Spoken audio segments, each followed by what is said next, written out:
Hey, Roger Martin here from Billings, Montana. Good day. Had problems with getting the Hewlett-Packard to connect with my Windows 10 on my laptop, so I decided to go to my iPhone 5, download an app, connect it to the Wi-Fi on the printer, and test a print sheet. Well, it took me about 15-20 minutes to do that, so my hat's off to iPhone and their apps. It worked great. Still got to figure out what the heck's wrong with the Windows 10 operating system on my laptop, but that's another story. This battle between operating systems with Android and iPhone is still going on. I know a lot of people use Android a lot more than the iPhone, but it's a great little video on some of this stuff historically and otherwise.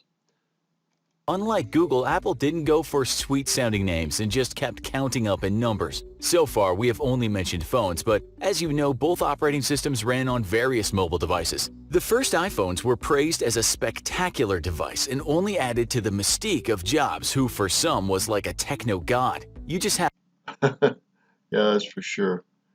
But the price is too high on iPhones, most of them. It'll cost me the iPhone 6 Plus. It'll still cost me used, still cost me $200. That's a little spendy. Consider you get an Android phone, probably around 60 to $80. It's in fairly good shape, brand new.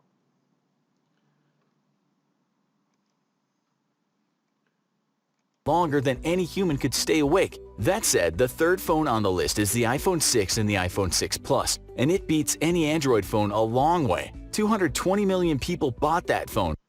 So this is a very, very powerful phone, and a lot of people bought it. 220 million is a lot of people buying the iPhone 6 and the iPhone 6 Plus. That's a lot of buyers. Which is more than impressive. The best-selling Android phone of all time is the Samsung Galaxy S4, and that sold just 80 million units, a long way behind. That's a lot cheaper, of course, but 80 million is a lot less than 220 million. There's different things about each that people like. One of the biggest pluses with the iPhone is its resale value stays up. You can still sell them fairly easily at a fairly good price. Can't say that with a lot of the Android phones. But Android, it currently has about 80% of the market, according to this. I believe that's pretty accurate. Samsung has really done a great job producing a great phone. 1.5 million, while for iOS it's 2.5 million. Wait though, because while there are more free Android apps and a greater variety, at least one reviewer says Apple has the better quality apps, especially if you play games. Some people also say that Apple is better at weeding out questionable apps than Android, and the App Store is better to navigate than the Play Store. Another Could be. Well, I think one of the things that we forget about all this battle going on is the security features on Apple. Apple is better at keeping your information private. Remember, Android was purchased by Google, and that should be a red flag to anybody knowing how they market things and try to make money off your information. At least for now, Apple is better at doing that.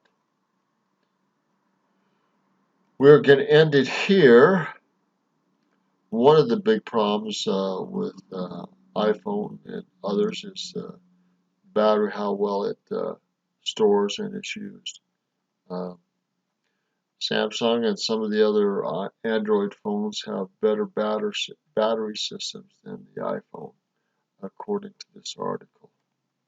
Let's see what he says here. at a few comparisons of Apple Maps and Google Maps, and Google Maps are still better as far as I know.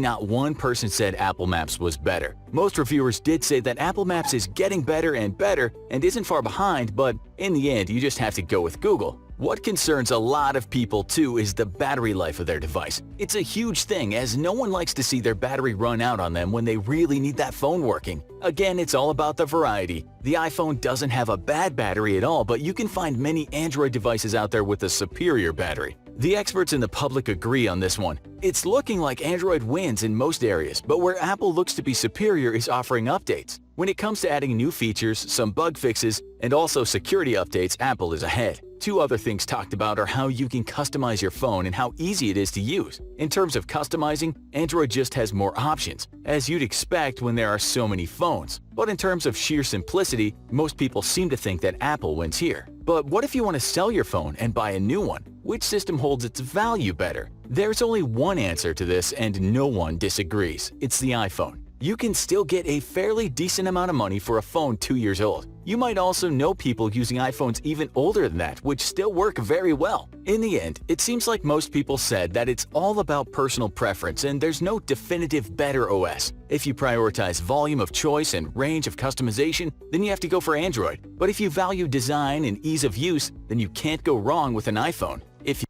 We're going to leave it at that. Great little video on that. This is Roger Martin from Billings, Montana. I just love it when operating systems work. And when they don't, they're such a pain in the butt. Good day.